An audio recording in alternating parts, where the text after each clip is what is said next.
Après avoir installé les librairies de Style Components avec succès, on va passer à l'étape de créer un nouveau composant de style. Donc, niveau syntaxe, une fois que vous l'aurez rajouté à la portée de votre fichier, pour la syntaxe, vous allez utiliser l'objet styled, et donc faire référence à un élément HTML. Donc, div, une encre, pour créer un lien hypertexte, ou alors button, par exemple. Dans cet exemple, on va créer Style Component, appliquer des propriétés CSS, donc pour appliquer une couleur d'arrière-plan, couleur de texte, et également des contours arrondis pour ce composant. Ensuite, on va pouvoir utiliser ce composant de style, pour l'afficher dans notre interface. Alors, pour installer Style Components, ça va être Styled Components avec un S. Donc, c'est très facile aussi de se tromper et d'installer Components sans S, mais ce sera toujours avec un S, je précise. Et donc pendant ce temps-là, donc une fois que c'est fait, donc dans app.js, assurez-vous donc de faire référence à Style Component et on va pouvoir donc cette fois-ci utiliser cet objet styles. On va lancer notre application avec npm start, ce qui va donc nous ouvrir notre application sur le port 3000 et on retrouve la même interface que l'on avait précédemment. Donc ce que l'on va faire, c'est plutôt au niveau code source, on va faire quelques petits changements, donc il va pas beaucoup impacter sur l'interface, mais ça va surtout impacter au niveau code source. C'est-à-dire que cette fois-ci, on va faire usage de style pour créer des composants de style. Par exemple, ici, on pourrait avoir envie de créer un composant qui soit la liste. Donc on a cette liste non ordonnée, ici, qui va inclure, donc permettre d'afficher chaque élément qui se trouve dans la liste des items. Donc que l'on affiche, que l'on rajoute grâce à notre formulaire. Et donc on va créer ce composant de style ici même et utiliser styled. Et on va faire référence à quel élément pour créer cet élément de style, le même que l'on a dans notre code source, c'est-à-dire UL, pour créer une liste non ordonnée. Ensuite, on insère les backticks, donc ça c'est pour pouvoir rajouter nos propriétés CSS, et on va faire comme on a l'habitude de faire dans les feuilles de style, c'est-à-dire donc list style type none.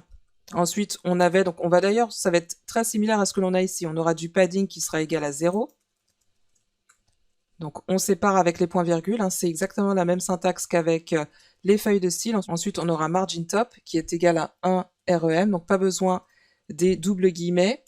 Ensuite on aura également, donc syntaxe intéressante, ici on va pouvoir faire du nesting, c'est-à-dire imbriquer les règles de style, et ici on va faire span bold, c'est-à-dire qu'au lieu d'avoir ici l'utilitaire, on va tout regrouper, c'est-à-dire que tout va être orienté, tout va être fait de manière compositionnelle, c'est-à-dire que tout ce qui concerne cette partie-là, donc cette liste non ordonnée va être regroupée dans ce composant de style. Donc là, pour la partie du span, on va faire font weight, et ensuite ce sera bold.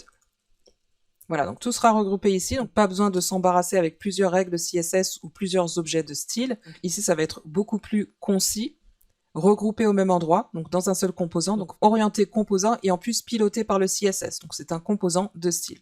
Alors maintenant, au lieu d'avoir ici ce style, cette liste non ordonnée, je vais faire référence à mon composant liste et voici mon tout nouveau composant de style. On regarde ce que ça donne côté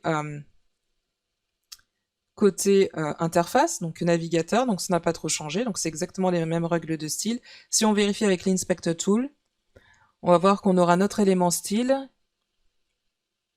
On va retrouver ici, voilà, notre liste non ordonnée. Donc ce que va faire Style Component, la librairie Style Component, c'est créer des classes uniques, donc qui est une combinaison de lettres, donc lettres capitales et lettres minuscules, donc qui sont uniques, donc pas de risque de conflit avec d'autres classes, par exemple, dans le reste de l'application. Et on retrouve les mêmes propriétés CSS, donc le list style type none, le padding, margin top, etc. Donc ça c'est super pratique. On va faire la même chose en créant un nouveau composant, cette fois-ci qui va permettre de personnaliser chaque élément item à l'intérieur de notre boucle. Donc ça va être un item, d'ailleurs c'est comme ça qu'on va le nommer. Et donc là pareil, on va faire référence à cet objet pour ensuite créer un nouveau composant de style. Donc, pour chaque item, par exemple ici on va attribuer une couleur, donc il sera dark gray, donc je préfère changer la couleur. Voilà, donc on va juste se contenter de ça. Pour l'instant, ça va être un composant de style très simple. Et je vais remplacer ici avec item. Voilà.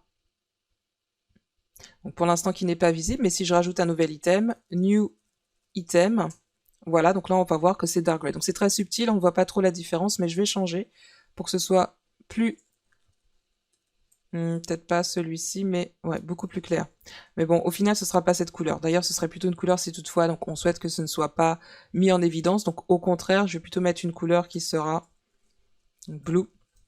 Voilà, pour vraiment faire la différence. Voilà, donc là, on a bien créé un composant de style avec la définition. Donc on fait de la composition, mais aussi de la personnalisation, c'est-à-dire qu'à partir de ce composant de style, on contrôle l'apparence de chaque élément. Alors, autre chose, on avait vu ici, vous vous rappelez le button. On va pouvoir aller beaucoup plus loin ici avec ce button, c'est-à-dire que on va en créer un. Parce que vous vous rappelez, on disait qu'on ne pouvait pas, on avait pas mal de limitations avec CSS in JS, c'est-à-dire qu'on ne pouvait pas faire le hover. Donc là, on va faire styled, button. Les backticks, donc c'est comme les accents graves, hein, pour rappel, les backticks. Qu'est-ce qu'on avait pour le button? On avait background color. Donc on va prendre tout ça. On va aussi mettre le float right. On va donc utiliser le float right qui va nous permettre de placer notre bouton sur la droite. Autrement, donc si on ne le mettait pas, d'ailleurs on va tout de suite faire usage de ce button, on va voir tout de suite en action. Donc notre composant de style, on va remplacer ici avec button. Donc du coup on n'aura plus besoin ici de ce style avec le CSS in JS. On n'aura plus besoin de ce style avec CSS in JS. Voilà, donc là on voit notre style qui est là, donc sauf qu'il est placé sur la gauche, donc on va rajouter tout de suite la propriété qui va permettre de faire le float right. On sauvegarde, et voici. Donc on aura juste par contre besoin ici de faire quelques ajustements, donc je crois que j'avais placé, bon après il faut jouer avec les éléments, je l'avais placé comme ceci. Voilà, donc ça suffit après à arranger le tout. Ok, très bien. Voilà, maintenant ce que l'on souhaite, c'est ajouter des effets de style donc qui vont permettre de changer la couleur lorsque l'on passe le curseur, vous voyez. Donc là, en fait, ce qu'il fait, c'est utiliser les classes prédéfinies de Bootstrap. Alors nous, on va personnaliser ce hover. On va pouvoir utiliser ce ampersand, donc ce symbole qui va permettre de faire référence aux composants ici parents. Et c'est avec le pseudo-class hover qu'on va pouvoir donc du coup appliquer des règles de style personnalisé, donc ce sera purple à chaque fois que l'on passe le curseur, la souris sur ce button. Très bien. Alors on peut faire encore mieux, donc ici pour l'usage de... On peut aller beaucoup plus loin avec Style Component. Ce que l'on va trouver dans la doc, donc dans cet exemple ici, par exemple, on a déjà un composant, mais on va pouvoir donc changer le style, donc créer un autre composant de style à partir d'un autre composant déjà existant. Donc ça c'est pratique puisqu'on va utiliser cette syntaxe. Donc style, donc ça va devenir une fonction qui va prendre en paramètre un composant et on va surcharger le style de celui-ci pour créer un nouveau composant à partir de ça. Donc on va justement pouvoir le faire à partir des composants qui sont exportés de la librairie de React Bootstrap.